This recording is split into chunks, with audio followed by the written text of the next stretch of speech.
are now joining Children of the Watch. That's right. It's the #1 podcast in the galaxy for all things Star Wars television. I'm your host, Alex Maxwell, and joining me for the season finale breakdown of the Book of Boba Fett is...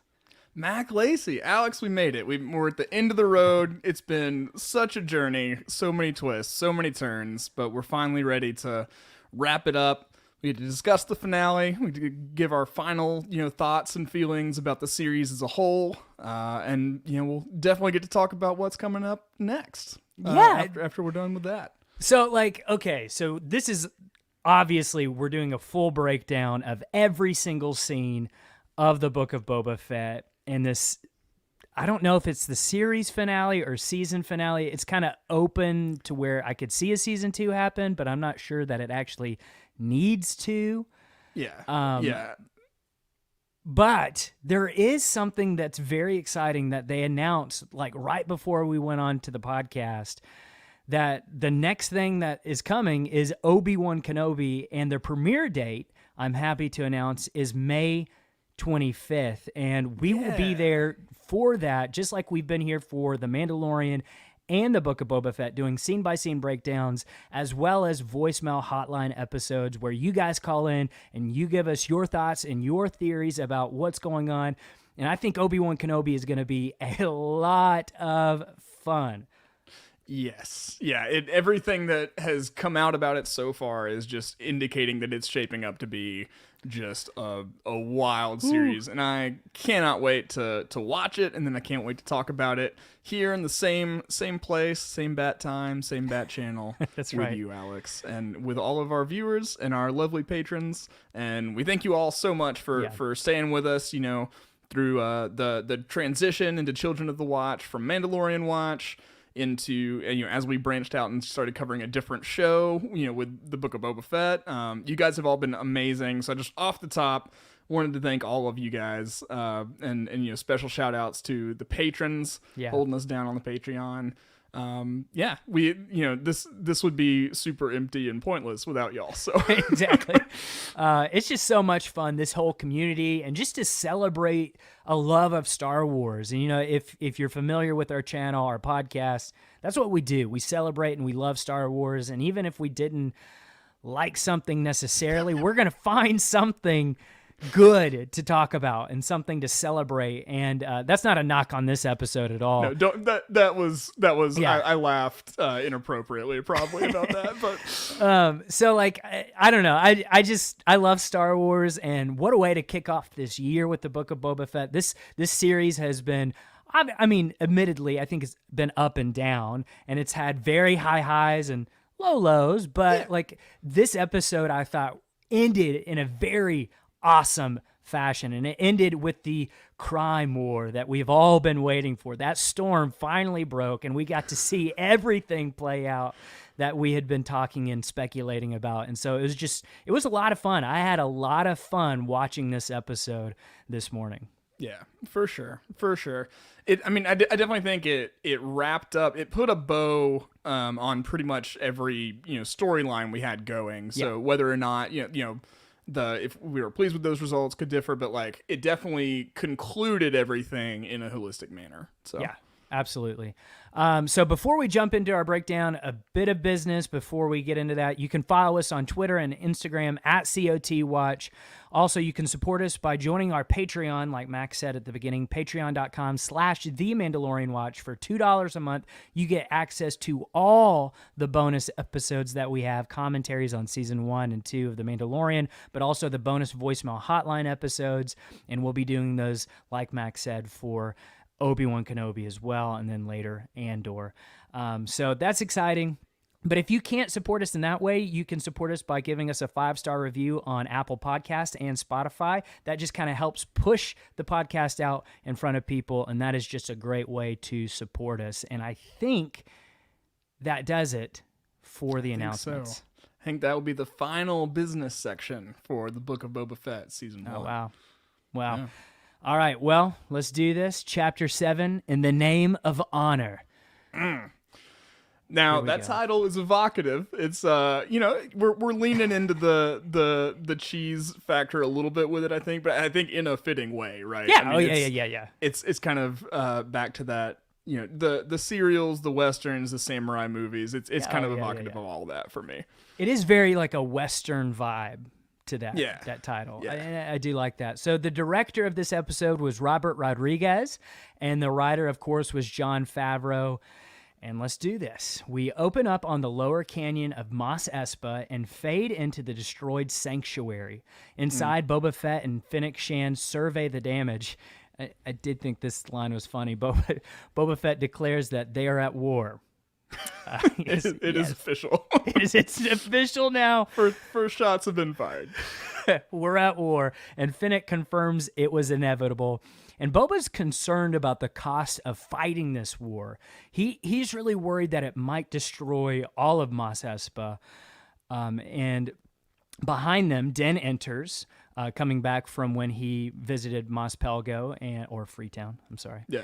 For a second, just because I had forgotten about him coming to join the group and then leaving again, I was like, did they shoot this specifically for this recap? But then I remembered eventually. Yeah. I just had I was still waking up at 4:30 or whatever it was.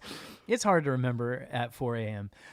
What's going on. So yeah, behind them, Den enters and they ask him if he was able to get any more soldiers. And Den tells them that he was able to secure Cobb Vanth's help and that he will be able to join the fray by leading a garrison of soldiers from Freetown. And they ask how much it'll cost, but Den says they'll do it for free. And Den says that Vanth was able to keep the spice out of the Mos Pelgo territories. But Fennec points out that that's not free. That's pretty much the entire revenue of Jabba's palace. Yeah. And it was kind of cool to see the transition of like Fennec as she has been from the beginning of this series. She transitions kind of, I think, to Boba's way by the end of the episode. Would you agree with that? I definitely would. She's still her in all of her murderous glory, right? We definitely see that by the end of the episode and everything. But like, yeah, I think she has seen just through what's transpired so far and like how I think particularly how Boba was able to amass this kind of little coalition thing. Yeah. I think she is seeing how his methods are fruitful in ways that traditional crime lord methods would maybe not be, Right. So Boba agrees to their terms, and Fennec says there's a lot of money in that orange powder. And Boba argues that in the long run, it's going to be better for Mos Espa to just end the spice trade, and under their rule, the city can become prosperous and safe. So at this point, I think Boba, I don't know if his original aspirations was to be a crime lord or really just to like bring order to Tatooine. Yeah, I think it's safe to say he, like, being a crime lord is just a means to accomplish that end, right? I think so too. Yep. And like, just because they're getting rid of the spice trade doesn't necessarily mean that they're not crime lords. Like, actually back in the day, like the mob strictly like prohibited like its members from selling drugs and stuff because of just like the trouble that invites and brings in, Right. So like, it doesn't necessarily mean that, but I definitely think all of his actions prove that he's wanting more to be a ruler or a governor, and not in like a tyrannical sense, but in like a he kind of has a vision for how Tatooine could improve, and he wants to bring that into being, Yeah, and I think he learned all that from his time with the Tuscans, right? Yes. Like he saw the chieftain, how he acted and operated. Yeah, he ruled with authority and kind of a strong arm, but also was benevolent and kind at certain points too. So like I think Boba saw a lot of like what he could be in the Tuscan chieftain. Yeah, it's going back to, and I've already forgotten exactly what episode this was. Yeah. But when he and Fennec are kind of sitting around the campfire talking, and like she's like, 4. Yeah. Your time with the Tuscans made you soft. It's like, no, it made me strong. I think it taught him the value of building relationships with people around you, and leading that way, leading through cooperation, through rather than tyranny. Yep. So they begin discussing the strategy of how to fight this war and where they should fight it and how. So the mods believe that they should actually just fight in the ruins of the sanctuary, while Boba believes it would be best to fight in the palace. I think I agree with Boba here. But the mods were like, no, you got to stay here. And Drash says this: if you want to abandon Mos Espa and hide in your fortress, go ahead. We're staying. The people who live here need our protection. Yeah, I guess I get that. It's a little weird to me because I feel like the Pykes beef is specifically with Boba, right? So I feel like if Boba was holed up in the palace, they would just come to the palace instead. Yes, you right. know? That's what I was thinking too. I get the sentiment. Yes, it is nice that, I mean, I guess there's more places to hide in the city than there is in the palace, right? Like there's only so many places you can hide in the palace, but plus we wouldn't get that cool Godzilla King Kong scene later with the exactly. Rancor. You got to have a city to have a kaiju fight, you know? Exactly. So Boba looks at Den and Fennec, and he agrees to stay in the city. And then we swipe to Mos Eisley at night, and Jawas tinker with the speeder and do the ooh ah ah ah from that one song. Do you know what I'm talking about? The sickness? I swear the Jawas do that. They do that. When they see Cad Bane, they go, ooh, ah, ah, ah. Oh, ah, ah. Thank you. So the Jawas, the Jawas are into that, I guess. And then Cad Bane's marching through the street, and the Jawas pause in fear as Cad glowers back at them. I guess he does not like that song. Brings back bad memories. Not a Disturbed fan. Not a Disturbed fan. So he enters the Pike Syndicate base, and inside the mayor sits with the Pike boss. And honestly, I feel like this is the most interesting line of the entire episode. I do too. And I don't think a lot of people caught this, okay? So the mayor, Mok Shaiz, says, I have to respond. I have to respond in some way. At the very least, I should. And then he's cut off. Now, I guess on face value, you could say he needs to respond like in terms of his city. Right. But he's not in charge of what the Pikes do. So who is he responding to? Yeah, I feel like this line is going to be Death Star plans in the background of Attack of the Clones level, like subtlety, but also connectivity, you know? Yes. Like, I think it'll become apparent that was something later on. Yeah, so like to me, the way I took that line from the mayor is that he answers to somebody put him in power. Yeah. Who is that person? Is it the Hutts? Is it who we theorized all along? Is it Kira from Solo? Crimson Dawn, yeah. That's where my money is. Yeah. Probably just because I really want to see Crimson Dawn back and get more sure. Kira and everything, because I just like the character, but... yeah, I'm gonna place my bets there. It's interesting, and I think there is a lot to that line, and I think people are just maybe overlooked it or thought he was talking about I've got to respond in terms of this war. I took it as he's got to talk back to his boss, the person actually in charge. So we'll see what that means, if it means anything at all in the upcoming shows, because obviously this show has proved they can carry on storylines into other shows. So even if this doesn't get a season 2, I think we'll get conclusions to things that were brought up in this later. Yeah, for sure. So the Pike boss looks up at Cad Bane and says he returned so quickly, and they ask if Marshal Vanth has been taken care of, and Bane confirms that he has been. And then the mayor asks about if Fett has any other resources to call upon, that he used to live with a tribe of Tusken Raiders in the desert. And the Pike boss confirms what we all thought. The Pike boss actually took them out, not the speed bikers. And Bane asks if Fett knows this. And the mayor wants to know when all of this will be over, because he just agreed to surgical strikes, not open warfare. So we got confirmation that the Syndicate actually destroyed the Tusken tribe. Yes. I already assumed, but yeah, it is nice to have that concretely stated. I personally was hoping that because we were getting these lines, it meant that we were getting set up that the Tuskens would be like reintroduced in later the episode, but womp womp. Didn't happen. That was kind of, I'm not gonna lie, I was disappointed that there were no Tuskens at all. At least the Tuskens that helped Freetown in The Mandalorian. Like, I know that's a different tribe, but I thought they had good relations at that point. Right. To me, it's just like, this point is a biggie for me, just because like I was really, really enjoying the parallels they were setting up with like the struggles of indigenous people in America. Yeah. And like all of that they were doing just served to get Boba to this one point, right, in his development. So I am a little bit like, I'm pretty disappointed in that, honestly. I think it could have been handled better.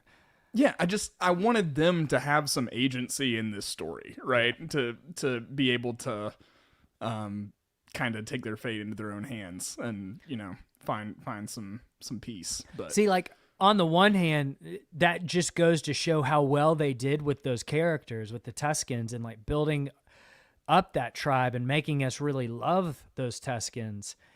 But on the other hand, it's like, it does kind of feel cheapened in a sense of like, oh, they were just a plot device. Right. You know what I mean? So yeah, I totally get that. And I feel that too. So the mayor says he does not want Mos Espa destroyed. And the Pike boss says that the Fett Gatra is taking refuge in the ruins of the sanctuary, and it will take extreme measures to draw them out. And Bane says he has an idea of how to do that. And I'm like, ooh, what's his idea? And then we cut to black, the Book of Boba Fett titles, Chapter 7, In the Name of Honor. All right. So we open back up. Yeah, I mean, there's nothing else to say about that. That's that. We open back up on an X-Wing flying towards Mos Eisley, and inside Pelimato's hangar, alarms begin to sound off for the incoming ship, and the droid pops up, the little pit droids pop up, PK and Peli, droids.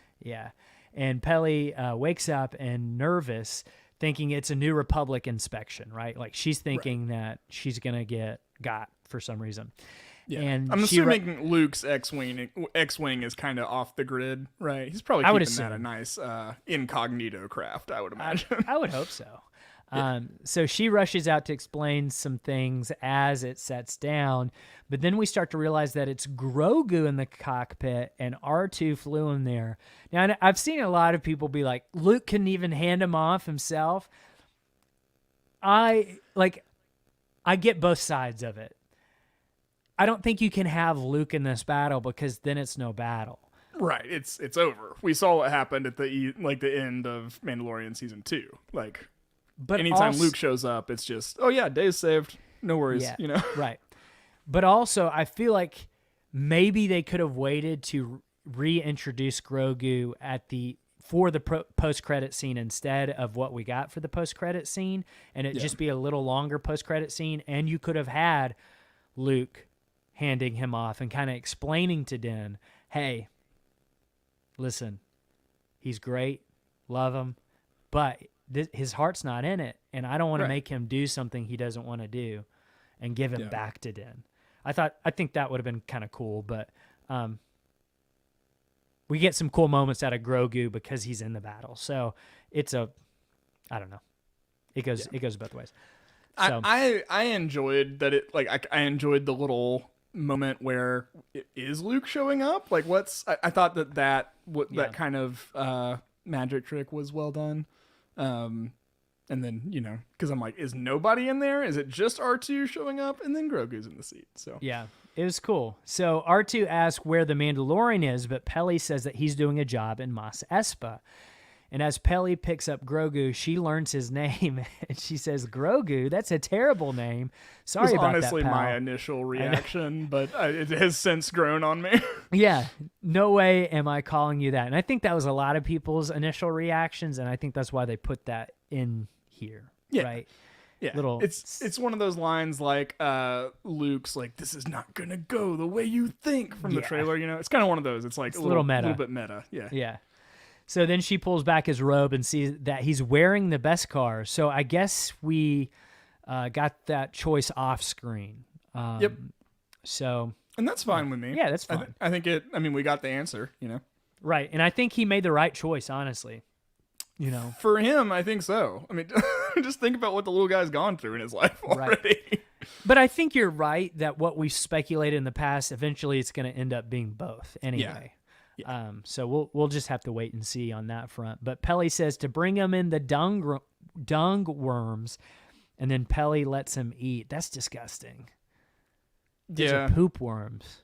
Yep, they are. And Grogu's just chowing It's so much down. worse when you say poop worms. That's what they are. Poop worms. So yeah, I mean, they're apparently delicious though. Man, I can't wait for those to be on the menu at Galaxy's Edge. Galaxy's Edge, yeah.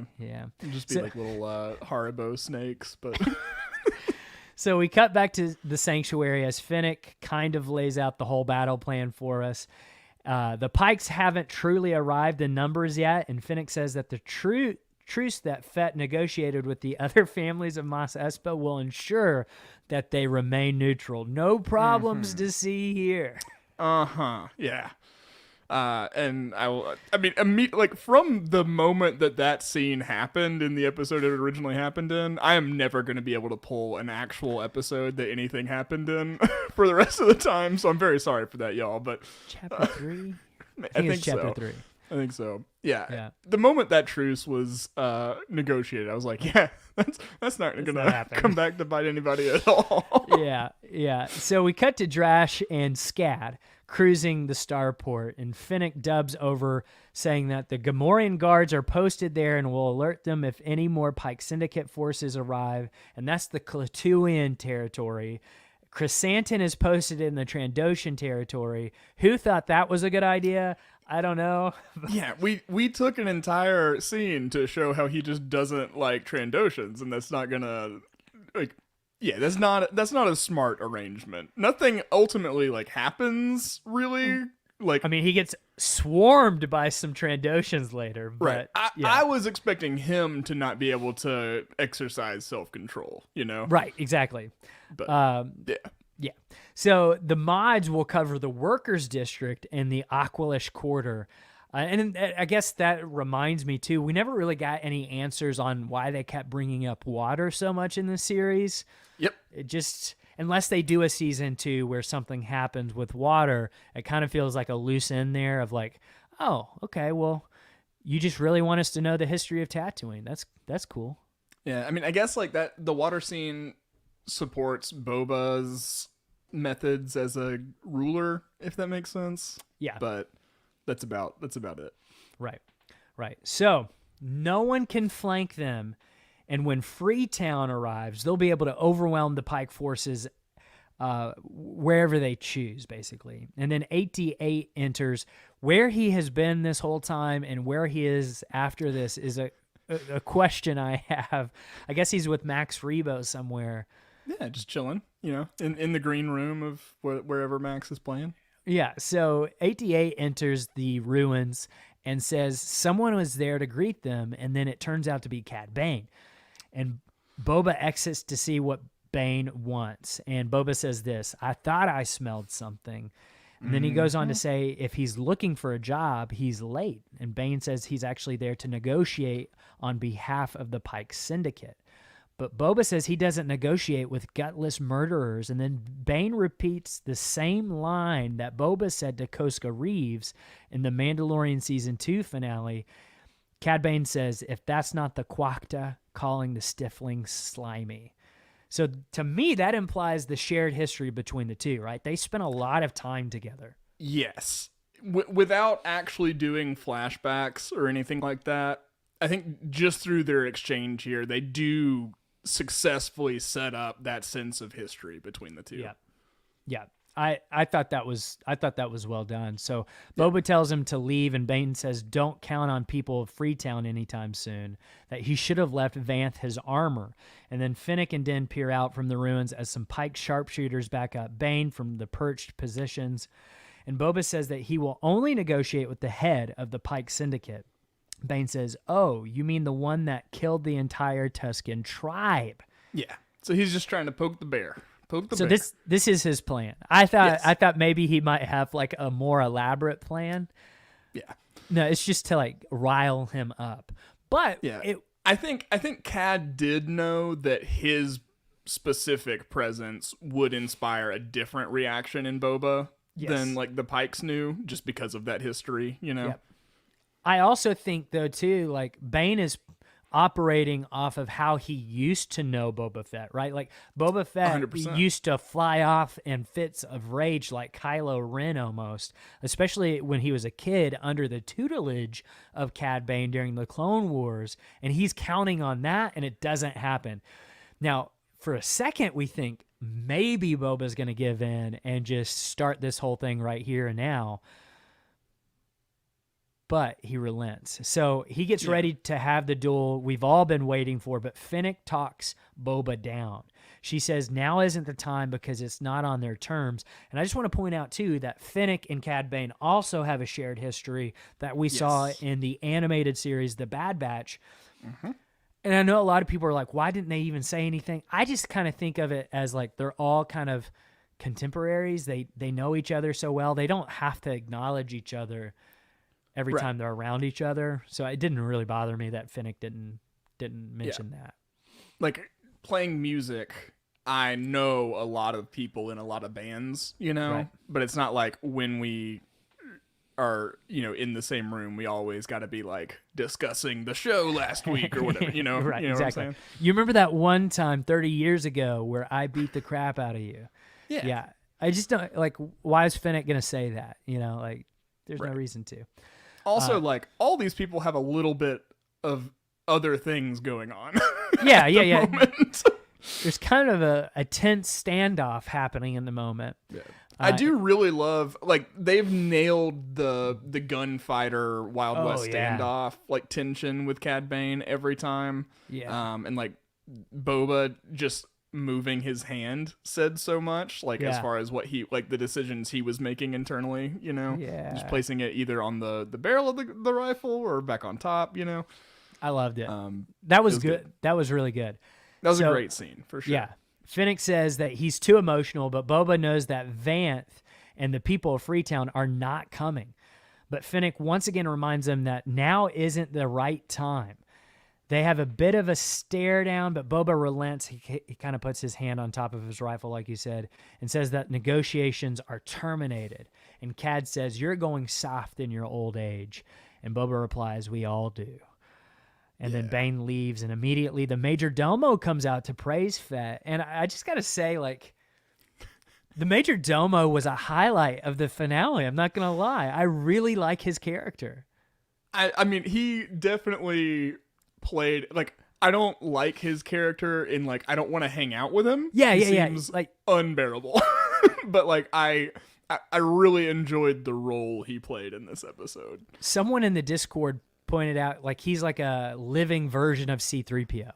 Yes, and absolutely. That's exactly what he is. And it's like he plays that archetype so well. Of like he's just like unintentionally funny at moments. And so I really enjoy him. I hope he remains in the Mandoverse as we go forward. So I mean, I have a feeling we're going to be seeing the mayor at least again. So the Major Domo.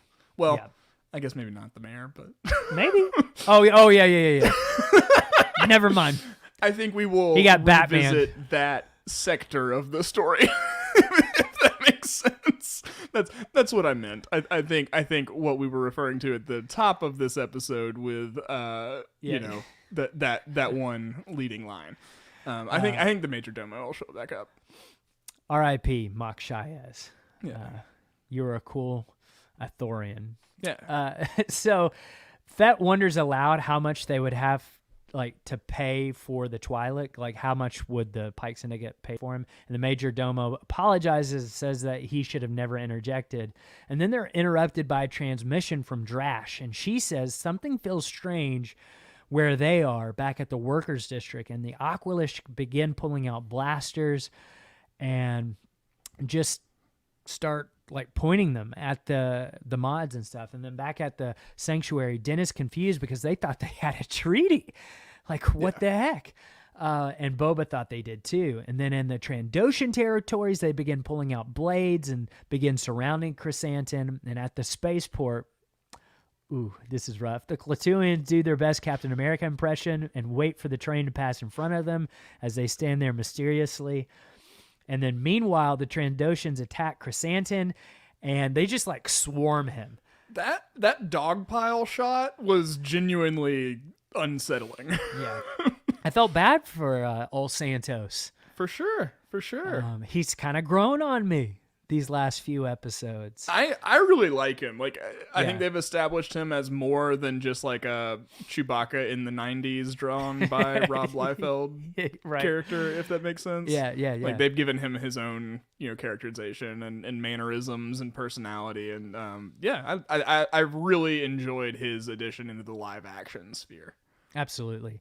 So this is the part that I'm like, dang, you're going to do the Gamorreans that way? The Klatooinians just literally push the two. They push them right off the cliff into the old town of Mos Espa. Now, I will say, like, no one ever said that Gamorreans are intelligent. No. Because, like, they kind of set themselves up for that. Yeah. No, I mean, they didn't even fight. They just were pushed off. And the random squeals were rough. It's so sad. Yeah, that scene was rough. Yeah. So back at the sanctuary, Boba and the crew run back inside and discuss their options. And Fennec says that they have to take out command and control. And Boba asks the Major Domo if the Pike Syndicate still operates out of Mos Eisley. And after some subtle threats, the Major Domo confesses that yes, they are in the Desert Survey office.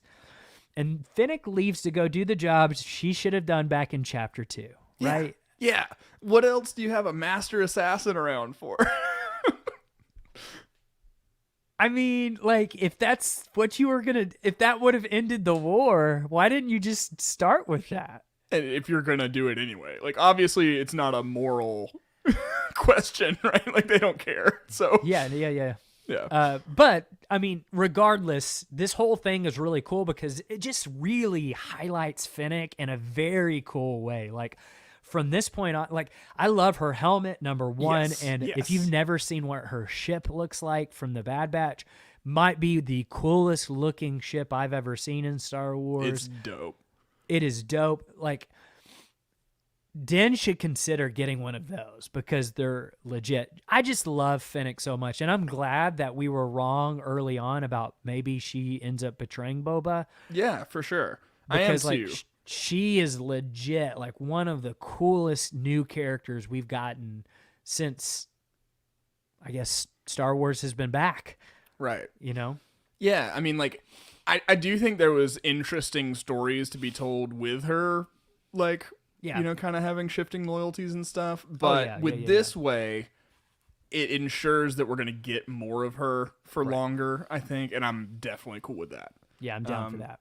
Yeah, whenever she showed up, like the storming Jabba's palace scene, like she was just so cool in that. And then in this episode too, just like if I'm hiring a bounty hunter in the Star Wars galaxy, I'm hiring Fennec. 100%. 100%. So back at the mayor's office, Chrysanthemum is being overrun by the Trandoshans, and in the workers' district, Scad and Drash hold off the Aqualish, but they're not cut out for it. And they call out to Fennec on the comms, and then Fennec tells them to keep their heads down, and then one by one, the Aqualish are taken out, and Fennec emerges, flips down to the speeder, and then orders the mods back to the sanctuary. And Drash steps out, and before she leaves, she says to Fennec, "Thank you." And then, I don't know why, I just really love this. Fennec, like a mother, says, "Manners, I like it. You're welcome." And then speeds off.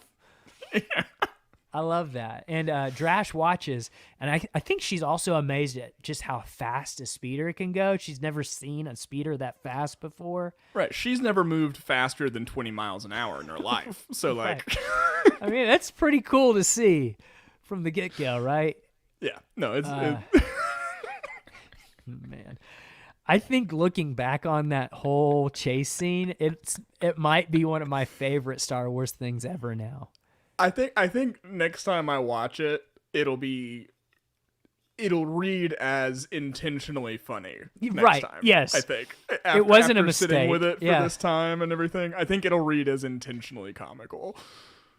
He meant to make that funny, and it was. Yeah. So I mean, I don't know about the intentions, but it's yeah. I choose to believe that. I'm going to give him enough. the benefit of the doubt.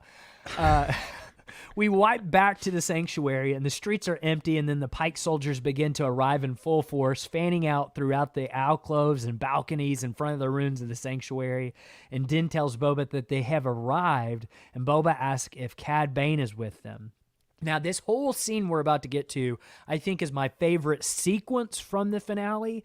Just the interaction between Din and Boba is so good, and just kind of like Boba's proto-Mandalorian thinking, and then Din still is obviously believing in the Creed despite being exiled. Just this whole thing is really good and interesting to me. And so I've got a lot of their dialogue down, and I think it's important. Din confirms that for sure. Cad Bane is not out there, and then Din asks about the others. And Boba laments that all three Gatras turned on them, and Din admits that it was the smart move. Boba agrees and then looks at Din and says, I suppose you'll be heading out.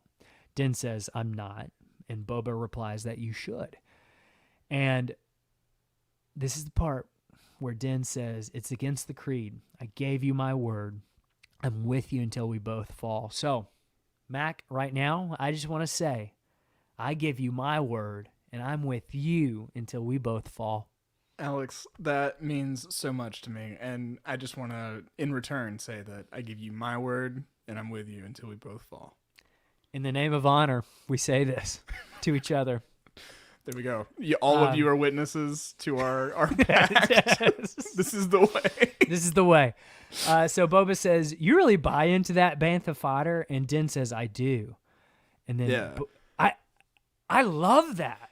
I do too. It shows, like, it gives you some insight into Boba is aware of everything. Like, he has enough exposure to Din's flavor of Mandalorianism. Right. That he understands what Din's saying without him having to explain much. But he also obviously does not personally hold these beliefs. And I think that's a very interesting, some insight into his upbringing and that kind of thing that we really were only speculating about for the longest time. Like, especially with kind of the takesy backsies of, like, they're not Mandalorians. Maybe they are Mandalorians, you know? Yeah, because Jango was a foundling. Right. Yeah. But then obviously I think, like, you know, they're like nominally Mandalorian. They're not practicing. They go to Mandalorian church on Easter. Yeah, there you go. So Mandalorian creasters. So I do love that Din, though, still considers himself part of the Creed and following the way, despite being exiled by the armorer. He's still going to do, and I guess go to the mines of Mandalore and do what the armorer said and purify himself and find redemption there. Yeah. So that's, I just like that because he's not letting someone else define him. Right. He's defining what he believes himself. Right. And even if he's, like, apart from this group that he's, like, been a part of his whole life and everything, he's still taken all these lessons to heart, right? Right. And he's, you know, carrying those on in his own way, even though, like, he's now separated from the covert. Right. Yeah. Yeah, I think that's cool. So Boba says, good, and then Mando says, the way I see it, we have two choices. We wait until they get into position and launch a siege on their terms, and then Boba says, and Mando says, we rush out there and catch them unaware, and then we escape to your ship at the palace. And Boba says, I can't abandon Mos Espa. These people are counting on me. And then Din says, okay, then, we'll both die in the name of honor. Yeah. And this is obviously only a Din who's thinking he's never going to see Grogu again, right? Yeah. Like, I don't think if he... Because at this point, you know... That is he's true. Not, like, he doesn't know that Grogu's coming. Right. I think he thinks he's never going to see Grogu again. And so Ooh, that that's is good. no longer like motivating his sense of self-preservation in the way that it had, if that makes sense. Yeah. Because like you kind of get the feeling like Din's mostly staying alive to like take care of Grogu. Right? Yeah. That's this is like sole purpose in life. Right. That's his primary motivation. Yeah. So, I mean, like, I think that's evident, and I like that you see kind of this change in attitude. Not that he's like got a death wish or anything like that. It's just like I think if Grogu was still in the picture, he's probably taking Grogu to safety, right? That's true. Instead of sticking around. Yeah, exactly. So Boba asks if he wants to stay, and then Din draws his blaster and says, "This is the way." I just love this scene. And before they can rush out, guns blazing, the Major Domo has another idea. He tries to stop them. The Major Domo points out that he was educated on Coruscant, but not that makes him any better in any way. Which I love, because it's just like saying you went to college in Boston, right? Yeah. Because like not that we're better, and my family was not wealthy. I gotta like go through these caveats, like Right. But you don't say the name of the school, you just say the city where it is. Right. I love it. So he says that he specialized in civic council negotiations, and he believes he can negotiate on their behalf. At worst, they'd have to grovel and pay them, but they'll live. And Boba demands a tablet and agrees, and he takes it and he begins writing on it, and then sends the Major Domo out to the soldiers. And again, I just need more Major Domo in Star Wars. His whole vibe is just great. Yeah. He tries sucking up to them, takes their insults. I just love it. And then he begins. It really reading. is the exact role that C3PO plays in the movies and everything. Yeah. It's the exact same role. Yeah. So the Major Domo begins reading, and this is important because it tells us a lot about Boba Fett, like what he wrote. Like Boba. It says, I, Boba Fett, speaking as Daimyo of the Tatooine territories formerly held by Jabba the Hutt, do present the following offer. And then the Major Domo pauses when he sees what he's offered.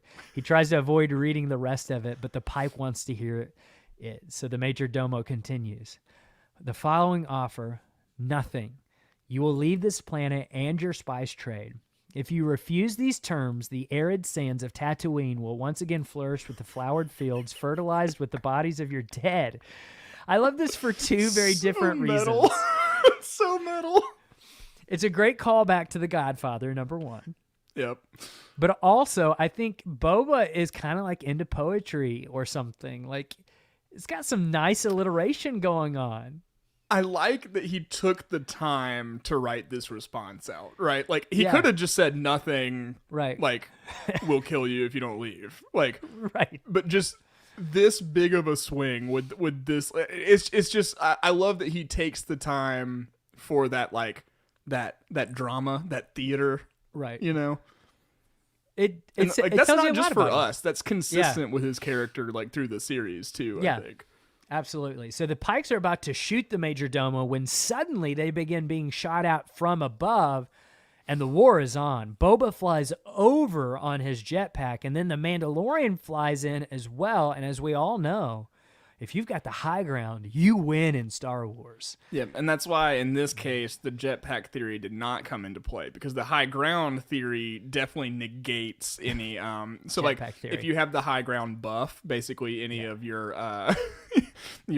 penalties, you know, are thus equalized. It cancels out the jetpack theory. Yeah. So lots of spinning and shooting. They land back on the ground. They're spinning and twirling as they pew pew people. They're looking cool. Some knee cannons, some whistling birds. Good fun. Sometimes they're looking cool. Sometimes some of those spins were a little suspect. They're ridiculous. I won't lie. I'm like, what is the tactical purpose of this? None. It's actually the visual purpose of you having are action-y moves. More likely to get shot doing that. Like if you're in a real gun battle and you're spinning around like that, you will be shot dead. Right. Because you're spending your time spinning around and not shooting back. But they've got Mandalorian Beskar on, so maybe they just like to look cool when they shoot people. Yeah, I do think this is the first time we've really seen Boba Fett's armor act like Din's. Yep. You know, it kind of gave me, it confirmed that in my mind. That was a little bit of a question. Like, is Boba's armor just as invulnerable? You know, right. So there's too many Pike soldiers. They just overwhelm them, and thankfully they have Mandalorian armor. But then suddenly something shoots the Pikes from the side, and it's a cannon. And the people of Freetown enter in an armored speeder, and the Weequay leads them. Yeah, the bartender. I thought it was cool. Like, I like that they showed up, but again, part of me is like, oh man, bummer. There's no Tuskens.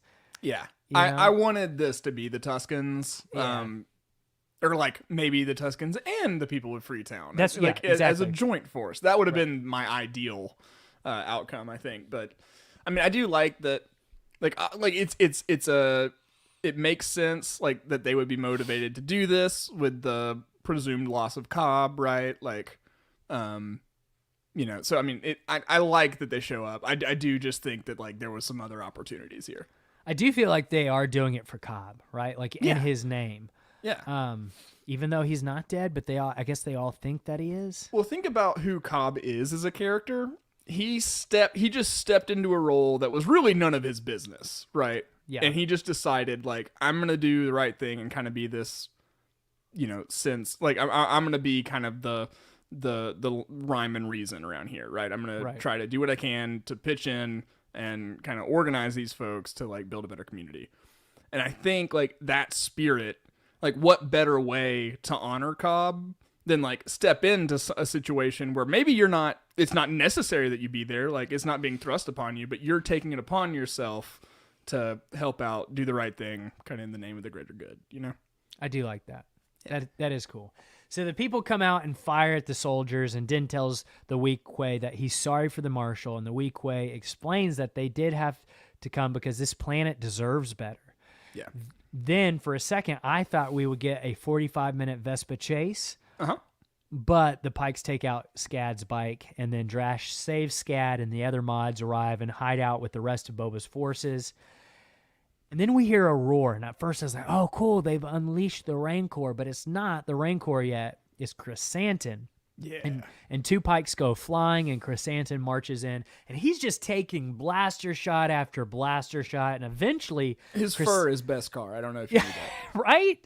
Yeah. Eventually, Chrysanthemum finally goes down, and Boba and Din have to go out and save him. Lots of pew-pew here. Pew-pew-pew. Yeah, lots of gun battle stuff, and Boba promises... It doesn't make good podcasting to break down every beat of the pew-pew-pew. Yeah. Boba promises Chrysanthemum a nice long soak in the bacta tank when it's finished, and then the Pykes pull out, and the people cheer, but Mando knows something's up. Like, they didn't just run away for no reason. Right. And so he switches to Mando vision, and we see some sort of large droid Dakar, or destroyers. Yeah. It's essentially just like a scaled-up version. Marching through the streets. I thought these were cool. They're... scorpion-like, the audio description says. I think they're referred to as, I think Scorpionix. Pelly refers to them maybe as scorpion droids. Yeah, so I like that. Yeah, and so they march towards the army and then activate their shields, and they try to break the shield, but no luck. Boba even tries his missile, and they're just super strong shields, and we saw this in the Clone Wars with the destroyer droids. Yes. Projectiles have to be moving slow enough, like... Because you don't want to be just like bouncing around like a big bouncy ball with your shield, right? So like if things are moving slow enough, they can pass through. It's just like the high velocity projectiles and stuff cannot. But I got the vibe that like even that wouldn't work with these. They're definitely more. They're beefier and more sophisticated than like the Clone Wars era tech. The Scorpion droids look so Terminator to me. Oh god, they do. But I like that because it looks like they're Pike designed. Yes. Does that make sense? Like it looks like they're specifically coming, like they have the same kind of aesthetic feel as the whole Pike thing. Yeah, absolutely. So, again, they can't break the shield. Boba tells the others to run while he and Din distract them, and they destroy the speeder barricade, and Din and Boba take to the air, and they land again and try to separate ways to take them out, and Din even tries the Darksaber, but not even that can get through the shield. Yep. And Boba and Mando try to talk through what to do. And at one point, Boba knocks Din over to save his life. And I just kind of like the friendship that they've developed here. Like, I think that's cool. Yeah, they're just kind of like brothers in arms now. Yeah. And Boba asks Din to distract them for a while because Boba has a plan. And then Boba flies off. And I was like, oh, yeah, cool. I know what he's about to do. Yeah, of course. Yeah. So Mando manages to grab the attention of at least one of the droids after firing on the back of the droid. And then we see Chrysanthemum try to push through the force field with his electric knuckles, but that doesn't work either. And then Drash and Scad help save Santos after he's knocked down.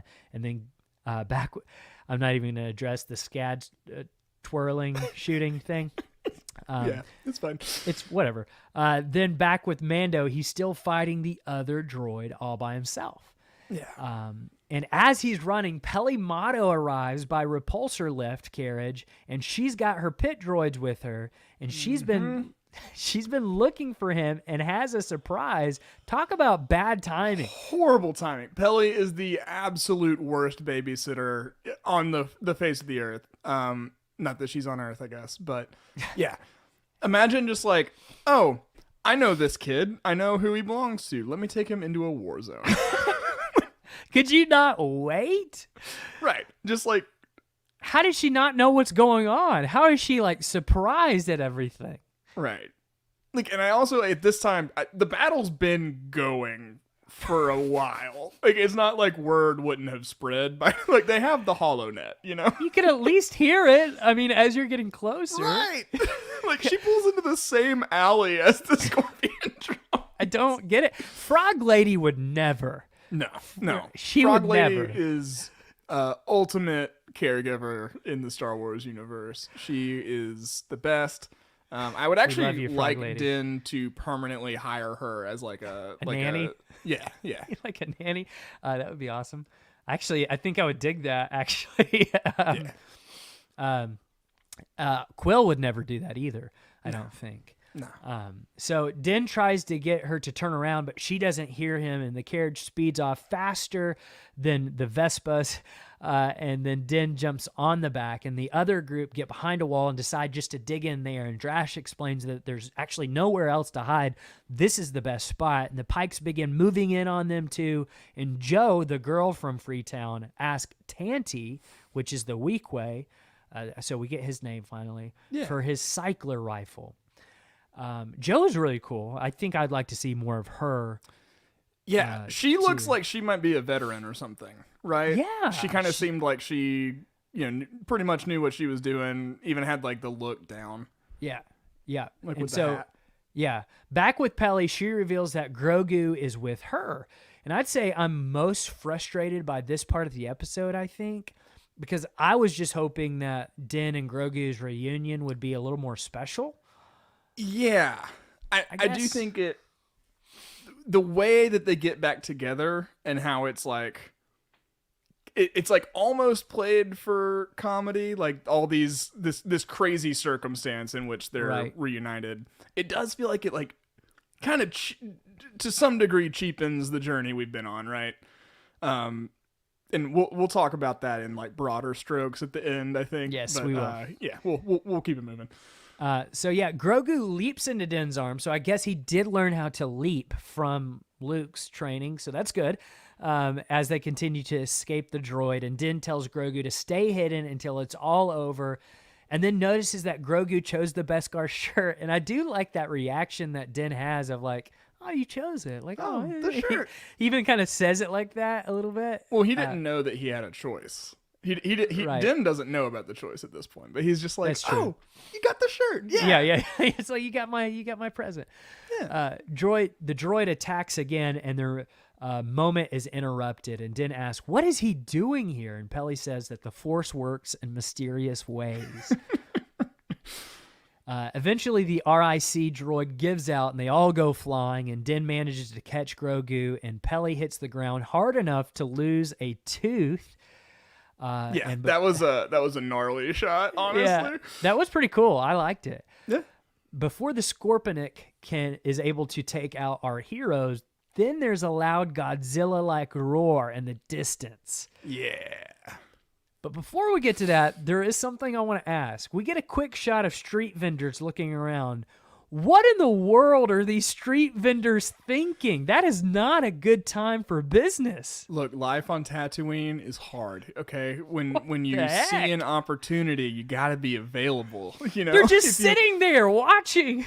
Look, if you shut your doors whenever there's a battle going on in the streets of Mos Espa, you're never going to do any business, you know? That is true. Look, the shopper of today needs convenience. That's the only thing the consumer cares about today. So if you're not going to meet them where they are, which might be in the middle of a war zone, you know, like how can you expect to truly say you provide exceptional customer service? Yeah, I hope we can get sponsored by Instacart after that. That would be legit.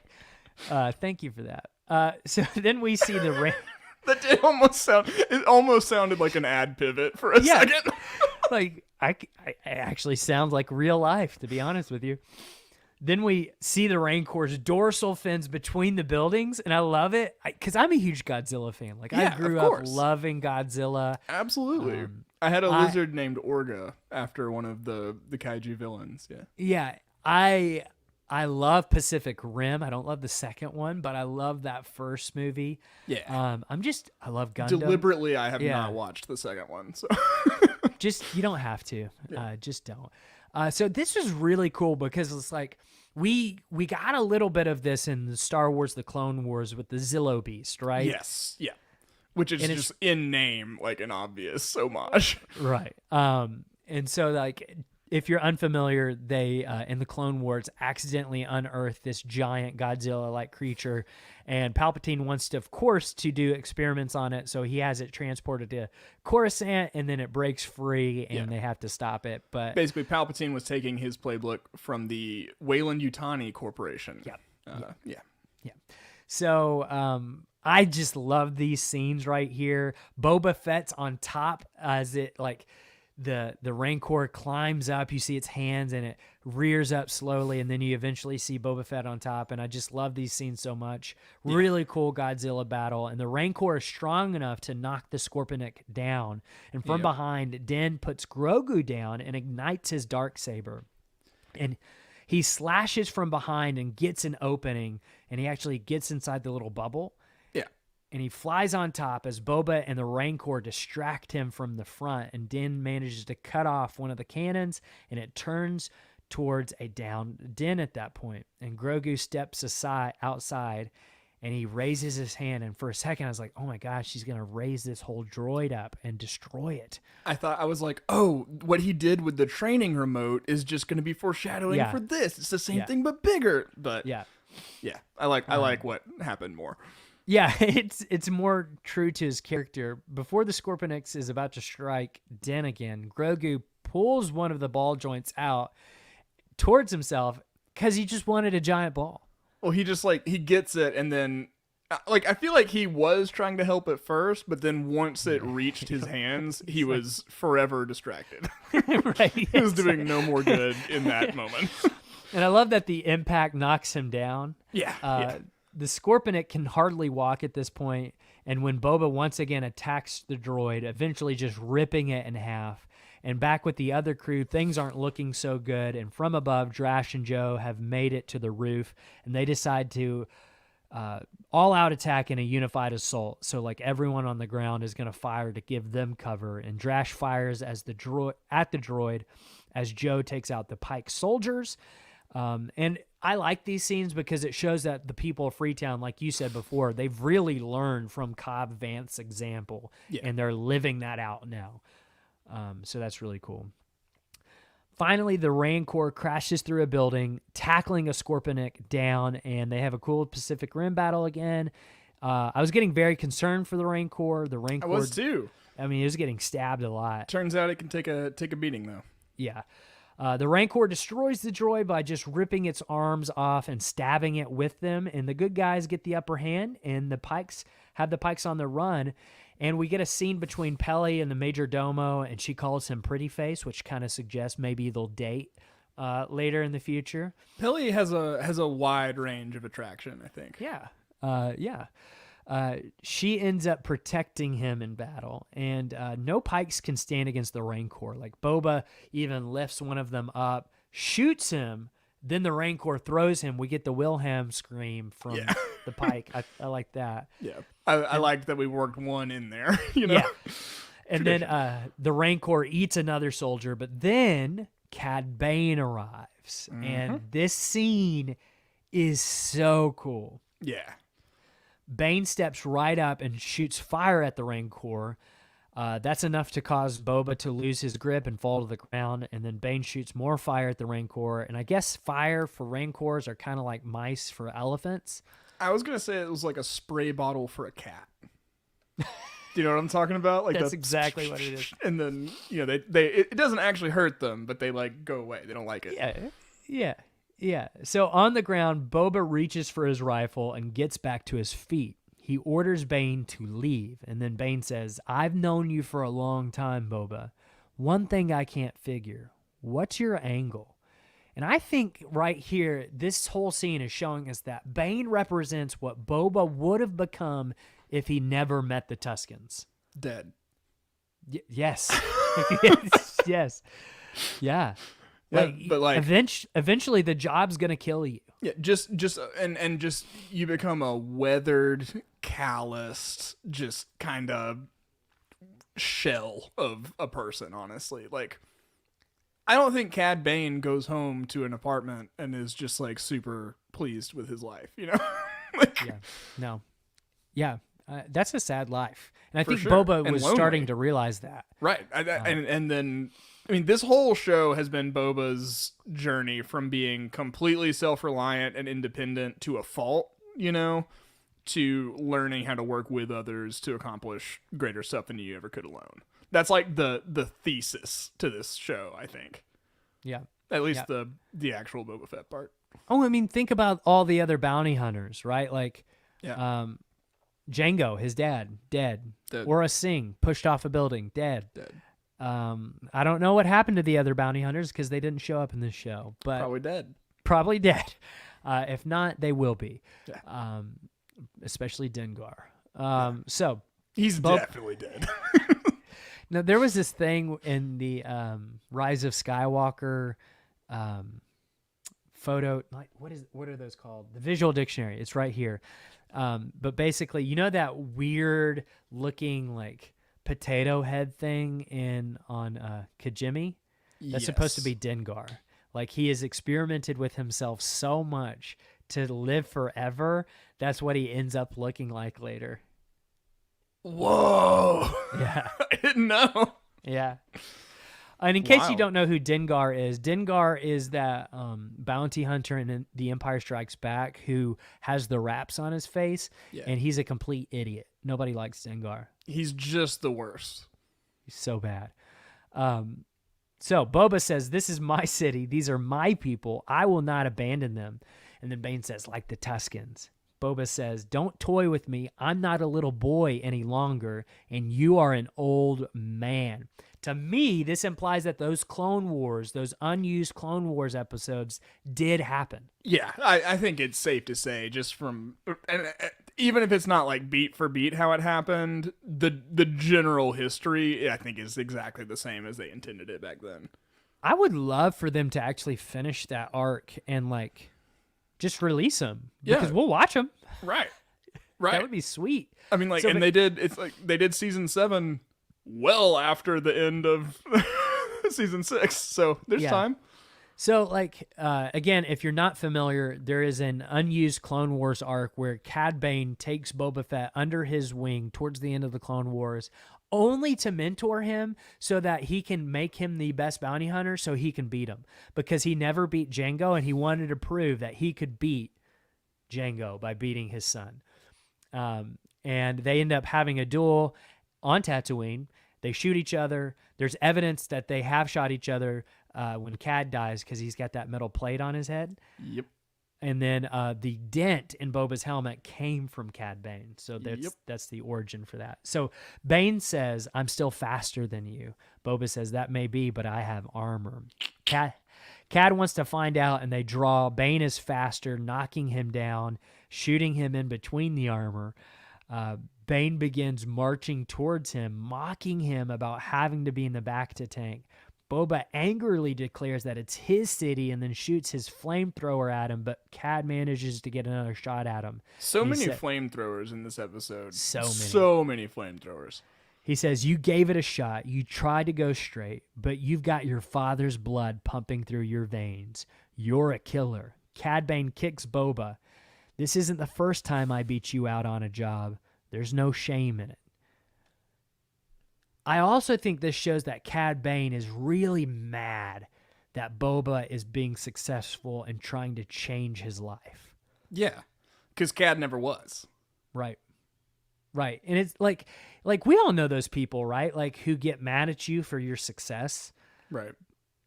I think that's what's happening here with Cad. Like he doesn't want to see him succeed. So Bane goes down, he rips off his helmet, and they stare at each other, and Bane rises. Consider this my final lesson. Look out for yourself. Anything else is weakness. Bane raises his blaster, and Boba closes his eyes, and at the moment Bane pulls the trigger, Boba rolls over, and the shot, I think, dings off his arm, or at least gets his arm, as Boba goes for the gaffy stick, representing everything that Boba has learned. Yes. And what Cad considers is his weakness is actually Boba's strength. Absolutely. And I think that was a perfect symbolic way to end this conflict, you know? Yeah. I think that just that action alone kind of summed up the show in kind of a microcosm. Yeah. And so Boba sweeps the leg and knocks his blaster out of his hand. And Cad says he knew he was a killer and tries to toast him like a marshmallow. But then Boba stabs Bane with the end of the gaffy. And as Bane's hat falls off, you can actually see the place where Boba shot him in the unused episodes. And to me, this represents that Boba has literally killed who he used to be. Yeah. Right? Like that part of his life is done now. It's dead. Right. Now, at the end of a shot, we get a shot of Bane that might suggest that he's not dead because there's a blinking red light on his chest and there's like a little sound. I'm going to be honest with you. Like, as much as I love Cad Bane, I need him to be dead because we can't keep killing Star Wars characters off and bringing them back. I'm in the same boat. I love Cad Bane, and I do want more Cad stories, right? I want him to show up again in other places, but in the past, not this is not a good in ending this for timeline. him. I think this is good. Yeah.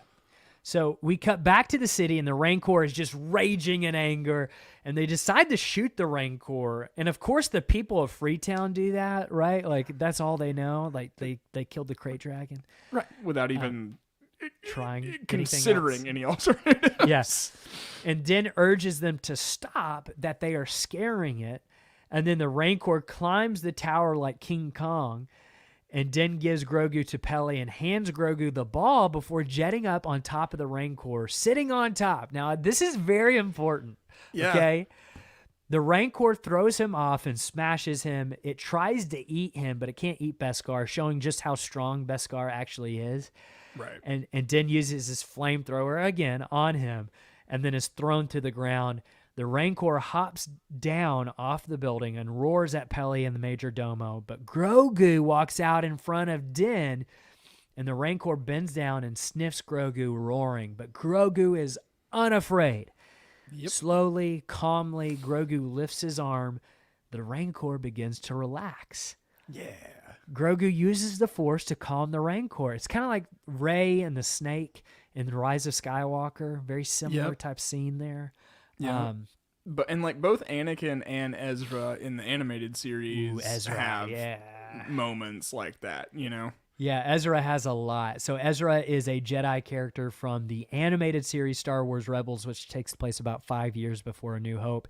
And you should absolutely watch it because I think it's one of the most important things you could watch going into the rest of the Mandoverse. I think that's true. And it's worth it. It's so good. Slowly, Grogu opens his eyes, and then Grogu pets the Rancor before cuddling up beside it. Yeah, because he's sleepy too. He's used his Force, so he gotta take a little nap, and it's the cutest thing. It's like when a little kid is cuddled up with a huge dog. It's always just like the cutest thing, you know. It's kind of what it was like. Yeah. Now I want to go back to that point about the Armorer's prophecy because it might have been fulfilled, and it could have been fulfilled 3 different ways in this episode. if you look at what the prophecy was. Yeah. So if you remember back in chapter 5 of the Book of Boba Fett, the armorer says that something along the lines of Mandalore rise again when the mythosaur rises, and Mandalore basically rides it, right? And we know that in, our world, real world, you can interpret prophecy very loosely or very literally. This could potentially be prophecy fulfilled from what the armorer said, right? Like, you could consider the Rancor a stand-in for the mythosaur. Boba Fett wrote it. Yeah. So does that make him a candidate for Mandalore? Din was on it for a second. And then technically Grogu calmed it down and stuff. So, yeah. I mean, it's possible. It's just unlikely, but possible. I like to think of it more metaphorical in like a new rise of Mandalore in the galaxy, right? Because they're like, Mandalore as a whole is like scattered and kind of beaten out at this point. It's like, I like to think of it as more of a metaphorical thing, but I do think we'll see a mythosaur again in live action. Like, we're gonna see a mythosaur, and it will be so fun. It's probably in the mines of Mandalore. That's honestly. Like, I'm thinking it's going to be the Balrog, right? Yeah, right. Yeah. If the mines of Mandalore are like the mines of Moria. And we literally have no evidence for that other than the name and the general, like, mystical nature of all the Mando lore so far. Yeah. But yeah, my mind is automatically latched onto the comparison, so. Absolutely. So back in Mos Eisley, in the Pike boss's quarters, he meets with the other Gatra leaders, and they discuss how the Pikes are going to pull out because it's no longer a good place to do business. And then they hear gunshots outside, and from above, they're all killed until only the mayor and the boss are left. And then Finnick literally hangs the mayor, leaving the boss by himself, and then from behind, Finnick stabs him. Yeah. Finnick is the woman, the man. She is amazing. She has finally gotten to do what she has been begging Boba to let her do this whole series, which is just kill everyone. That's her answer to every predicament. She's like, "Oh, want me to kill him? Want me to kill them? Want me to kill them?" And she's so very finally, good at it. Boba Fett asked her to kill a bunch of people, and she did. R.I.P. Mok Shaiz. I mean, to see his little Ithorian feet hanging there in front of the camera was just. Yeah. I miss you. Honestly, I guess I didn't really have a concept of what Ithorian feet looked like.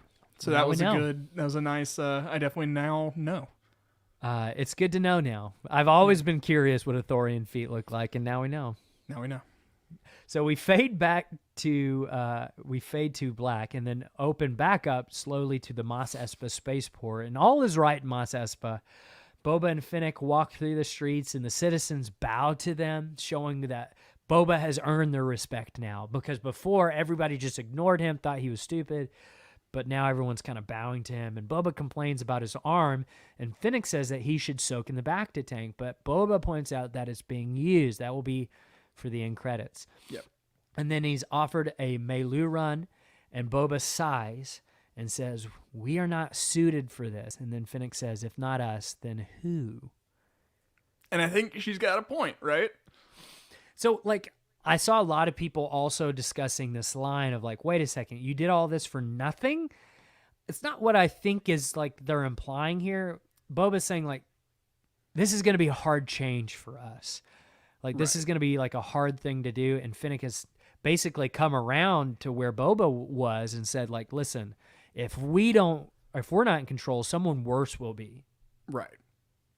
Yeah. And that's to how me, it was also just like just pointing out how, like, out of place they are, seemingly. Like, they're not out of place with who they are now, but who they were before this series. Yes. So out of place, right? So it's just like, I think it's just kind of bringing that to attention.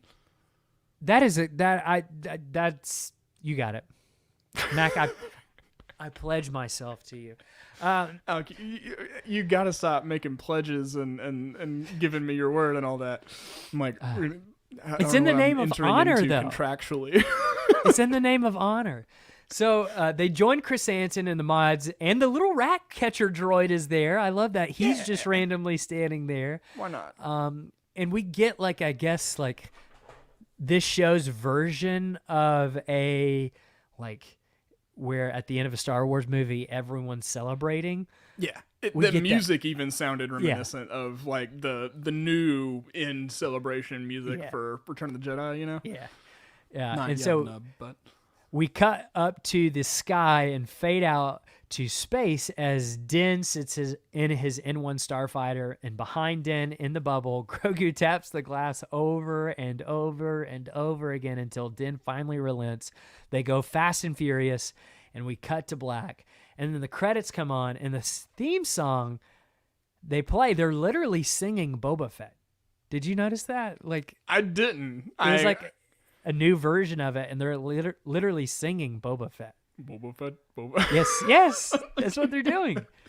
I mean, why not? Yeah. But there's an after credit scene, so maybe you don't know that. If you're listening, there is an after credit scene, just like in season 2 of The Mandalorian. I don't know if this is going to continue to be a thing in Star Wars shows. My guess is that it will be for the Mandoverse shows. Yeah. To continue of like, hey, this story's still continuing. And so in the after credit scene, we see Thundercat, the mod, working on someone in Boba's palace in the Bacta tank, and we zoom in. It's Cobb Vanth, and then we cut to black.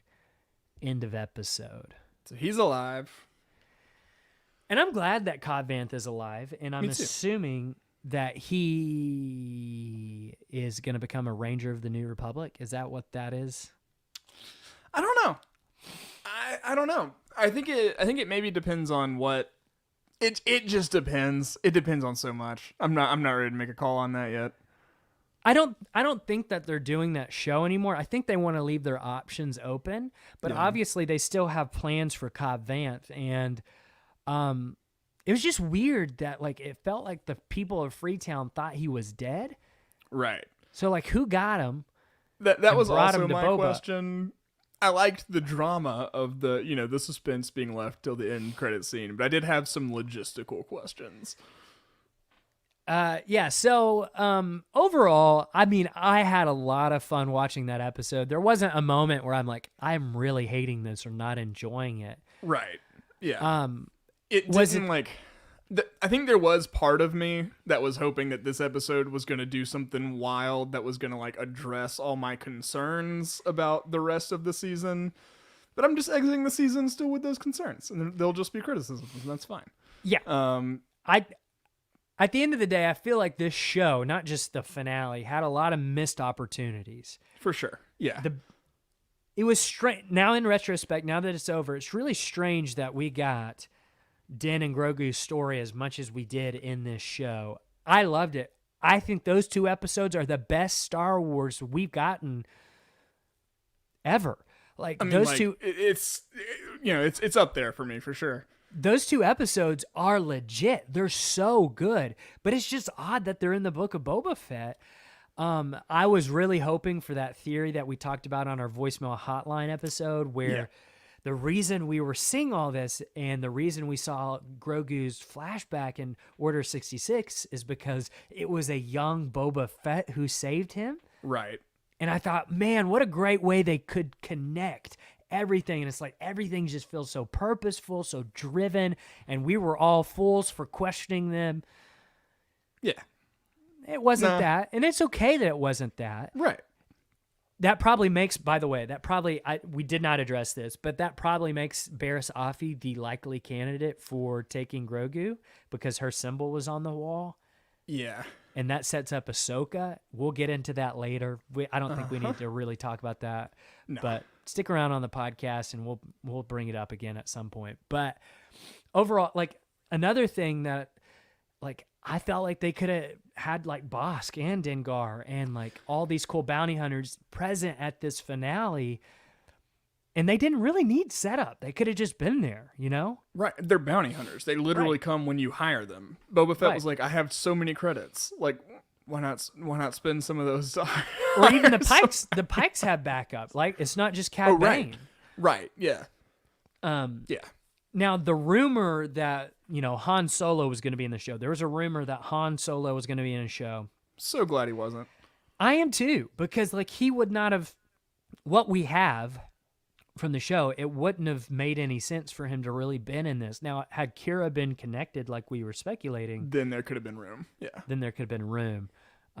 So at the end of the day, I'm kind of glad that cameo didn't happen, because then it would have been like, so I guess in Ahsoka, Leia's going to show up at the end. Yeah. Right. You know what I mean? Like that's Right. just like the pattern that we're having. I'm not saying I don't want to see Han or Leia or Luke again in any of these shows. That's not what I'm saying at all. When it makes sense, do it. But I'm glad that they didn't do it, because it wouldn't have made any sense. Yeah. Yeah, for sure. So at the end of the day, whether you love this series, like I know a lot of people that absolutely like they like this more than The Mandalorian. Right. That's awesome. Like Yeah. I'm really happy. I think at the end of the day, the way we should view this is like they knew they couldn't do Mandalorian season 3 right away. So let's do something fun in the meantime. And that's all this was. Yeah. Let's just do something fun. Yeah, absolutely. And we've been talking on and off, but I do feel like the reason why these 2 episodes of The Mandalorian show up in this show, and I'm just saying that for brevity. I understand that it's all, but like it does feel like this was a midstream course correction of some kind, right? It's like yeah, they realized they don't want Grogu with Luke anymore, even though that's what they had set up and done in the season 2 finale. It's like they realized we've got to get a way to get Grogu back to Din, and that's what the show was for. Right. That's like kind of what it seems like. Yeah. And I think they just happened to have this show, Boba Fett, that they were also wanting to do that, like, maybe they didn't have enough material for, or Right. like maybe they just didn't have a full, like, 7 or 8 episodes for it. So why not take the opportunity? We got the real estate. Let's just tell the story we need to tell there. I think, like, ultimately that could be a great thing. That could lead to fantastic stories in season 3 and everything like that. I do think it is a disservice for the Book of Boba Fett, if that makes any sense. Like, I think it honestly would have been better if there was just a 5-episode Book of Boba Fett series, and they just had a very special segment of The Mandalorian that was just 2 episodes sometime in the fall, when we would be, like, preparing for another, like, oh yeah, it's Mando time of year, but, like, when's season 3 coming out? I don't even know.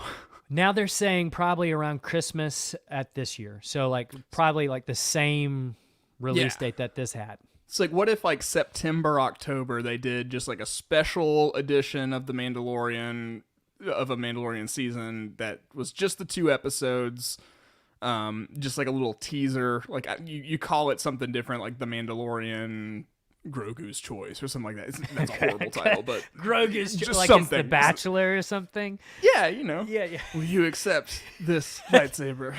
Grogu's holding a rose. Oh man, that would be incredible. Yeah, I agree with you. I think that would have been a cool way to do it, or just change the title of the show where it's like, no, not because a title lends itself to certain expectations. Right, for sure.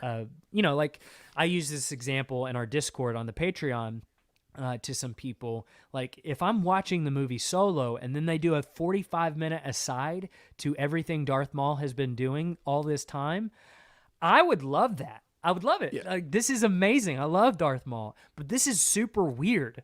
Like this is Solo, not Darth Maul. Right. So at the end of the day, if anything, that I'm really, really thankful for this show is that it gave us last week's episode and the week before that. And honestly, Chapter 5, The Return of the Mandalorian, is it might be my favorite episode of The Mandalorian, and it was in the Book of Boba Fett. Right. I'm right there with you. So at the end of the day, I'm thankful for the show. It was a lot of fun. Yeah, absolutely. I had Great fun. stuff. I loved what they did with Boba Fett's character. I loved Tamora Morrison's performance throughout the whole thing. I thought the show would not have worked if he wasn't as engaging as he is, Yeah. Yeah, Tamora Morrison did great. Ming-Na Wen, phenomenal. Oh, she did so great throughout the whole series. I mean, great performances all around. Like, and I feel like this show was kind of like groundbreaking too, because you've got this like amazing cultural touchstone of Star Wars, and you have two leads who are over 40 and of different ethnicities leading your Star Wars show. That's really cool. I think that's great. Yeah. Yeah. So like, I just really enjoyed it, and just because I love Tamora Morrison so much, and he loves being in Star Wars so much. Yes. I would love to see him in more things. And I mean, there's some rumors out there that he will be in some things very, very soon. Hint, hint. So if he's as a clone, hint, hint, of someone else, that would be really, really cool. Yeah. Yeah. So I don't know. I love Star Wars, and I really enjoyed this show. Yeah. I think we'll let this episode ruminate, and then on the voicemail episode this week, I think we can give some conclusions about the series a little more. After we've had some deliberation and everything like that. Yeah, and we would love to hear what you guys think about what this finale was and the series as a whole, and what you're looking forward to for Obi-Wan Kenobi coming May 25th. I can't wait for that show. And here's what's so awesome. Like, even though it's cutting it close for me because we're about to have a baby in July, right? It's the first week of July is our due date. That would put the finale right at like the week before our due date. So it's cutting a little close. So I might not be on one of those last episodes. Might not be. I don't know. We'll see what happens. But what I really like about it coming out in the summer is, like, I'm a teacher. I'm off in the summer. That means I can do reaction videos. Yeah. And I'm really excited about that, and I'm going to lose my mind. But we want you to call in and tell us what you guys think.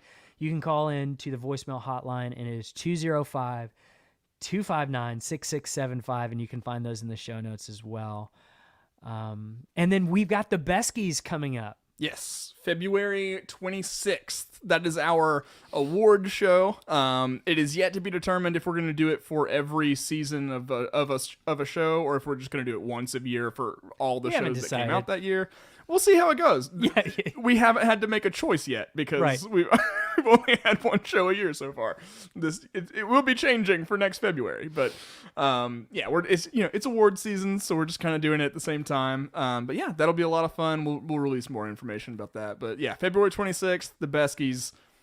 It's a black tie required. So the patrons actually vote on like the favorite things about the Book of Boba Fett, and it's like a fun, unique way to really recap the whole season. Yeah. And I can't wait for it, February 26th. And then, of course, we've got some cool things coming up on the Patreon because they met so many goals. Got to talk about some Ewok movies. Yeah, and hopefully, I mean, we're kind of close to having to do a commentary on every prequel movie, and that would be great prep for Obi-Wan Kenobi. Do we have to do Attack of the Clones again? We didn't do a commentary. I guess we didn't do a commentary for it. We did a breakdown. You're right. All right, so we'll see. This has been fun.